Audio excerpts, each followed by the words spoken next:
Hey guys, uh, this is Lust here bring you my sword deck profile. I used sword before I got into playing Runecraft. My main deck was sword, and it I took it to two locals. I went 6-0 with it. Uh, that was like before I got into Runecraft, so I didn't really know what the meta was, and I heard that Sword and Dragon were both good, and in the CCG, I played a lot of Swordcraft, so I gravitated towards that deck a lot, and here was the deck list I used. Huge shout out to Zerofine. After talking to him a bit and seeing his like sword deck, I made a few edits, and this is like what it is right now. I play 3 main leader. I like playing 3 because this card's like very good to see going second, because you can play it on 2 and evolve it and it can hit into something. It smooths out your curve by grabbing you floral on 3, and overall it's just a really good search target. Some people play 2, but I feel like having a necessity of like having 9 1-drops to see one in hand without having to mulligan away your best cards is really good. And obviously the staples, the Ninja Trainee and the Quick Blader. Ninja Trainee is not that good of a card, but as an aggro deck, you need like good staple cards, and Ninja Trainee is better than Goblin because it's a Swordcraft follower. It benefits from Banner. Now for the 2-cost cards, Fervent Soldier. This is the strongest 2-cost follower in your deck. This can frequently hit for way more than 2 damage because in this game, for some reason her attack doesn't go away at the end of the turn. You can combo it very well by if you play it on 2 and just never engage it. Turn 3 going second, you can follow up with Floral Evolve, and that suddenly makes it 5. Or you can play it on 4 and then like Otahime Evolve on 5, and that suddenly makes it 7 attack or 6 attack, and you just swing in face, deal huge damage. This card is always a huge threat to remove, and the fact that she also has Evolve, so later on into the game, if you're holding a lot of Storm, she's one of the followers you can use to just play it and then evolve it, and then just crash into a ward with Rush. She's a 4/4 body. So that's really strong. Luminous Knight. Luminous Knight is a very aggressive follower. She has the downside of losing to Angelic Barrage very hard because she's a 3/1, but the play of playing a 1-drop on 1 and then curving into Luminous Knight, giving the 1-drop +1 attack, just puts on so much pressure.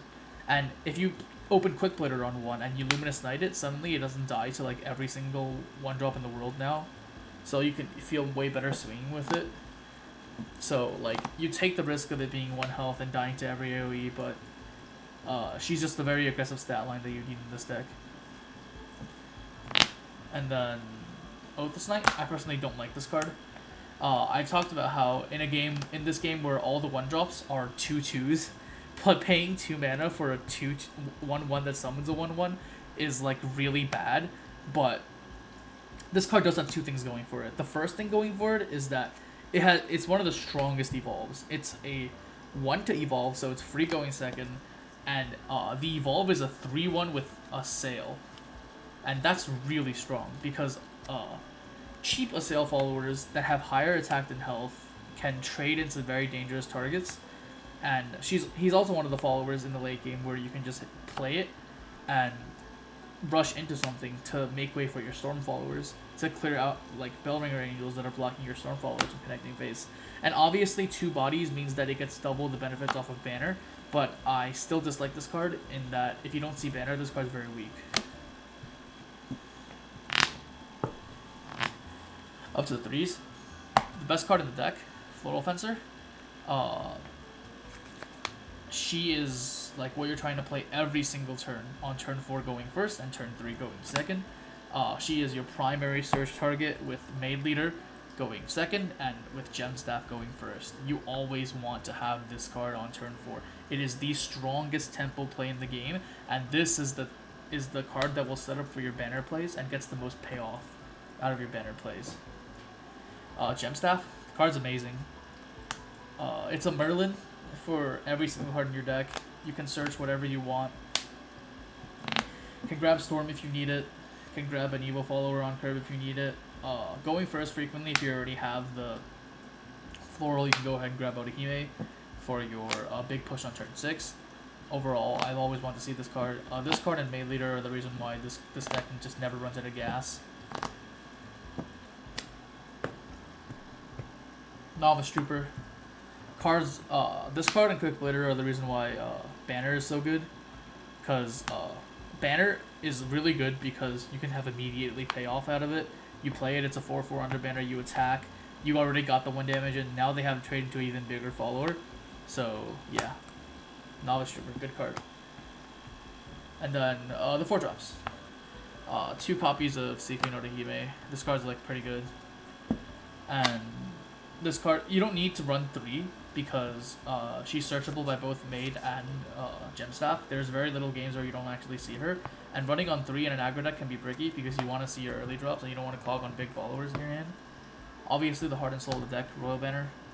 I tried this card and Wind God. Although I like the Wind God body, ultimately I went back to the Royal Banner because the 1 health is very important in certain thresholds. And having the 1 attack does matter a lot of the times. You just need to know when to play this card. It's not always a play on 4, but it can help you reach very high damage thresholds in the late game, and are very important.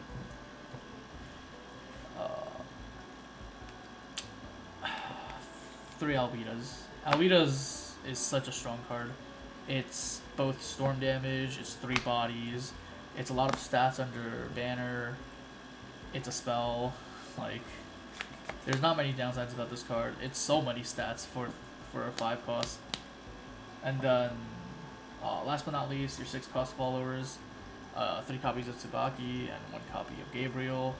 These are your top end. This card is really good at dealing with big followers. Like if you gem staff into it, you're not scared if your opponent wards up. You're not scared of a Lucifer play. And this card can double in as a Storm follower if you really need that reach. And obviously, if you already have the board, Gabriel is just such a crucial play. It gives so much stats for the cost. It's like an 8/6 for 6 if you can cast it for its full value. The Assail is nice to have. Like if your opponent's just hiding with Lucifer and it doesn't want to hit with it to engage it, you can just clear it out, no problem. And then last but not least, I run 2 copies of Fury. This card's very good in the Dragon matchup. Paying 1 mana to deal 4 to 5 damage is very strong. And yeah, that's about it. And also, you needed some things to attack and to intimidate followers and stuff. This is just very good stats for the cost. This can be substituted with Demonic Strike if you feel like you need to point the damage face, but I feel like a lot of the times this deck is fine passing on 1 play point and just playing this for dealing 5 damage because you always have board. So yeah, this is the deck, and now onto the Evolve deck. Oh, also 40 cards. You want to see banner. You want to see your banner. You don't play more than 40. Definitely not. Any card that can let you see banner less often is not good in this deck, because seeing that card and not seeing that card makes you play a completely different deck. The Evolve deck, 2 maids because you'll use 2 maids. Your situational package, you sometimes need to search Quick Plater and then evolve Quick Plater for the final bit of damage. So this evo on the Quick Plater is very important. It turned it into a Novice Trooper one time. And then it's also your only way for Maid Leader to find you reach next turn. The 1 Oathless in case you need to assail into something, or you need it to rush into something. Same thing with the Fervid. You don't go into these often, but when you really need it, they really do come up. So running the 1 copy of all your cards that can evolve are very important. Let's say your opponent is sitting on you're playing against Earthright. They're sitting on 2-3 golems, and you have a Quick Plater and a Tsubaki in your hand, and that's 6 mana, right? And you have 8 mana, and you really need to connect face with your Tsubaki and your Quick Plater to deal the 8 damage under banner, but you can't get over the ward. Now what?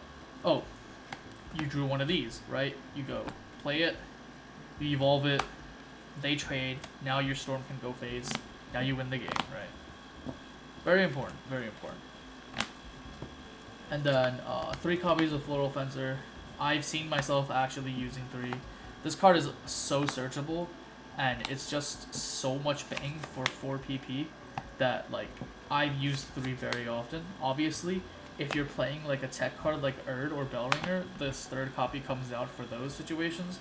But the fact that I've actually found myself using 3 means that I probably wouldn't cut this card. And then finally to Odahime's.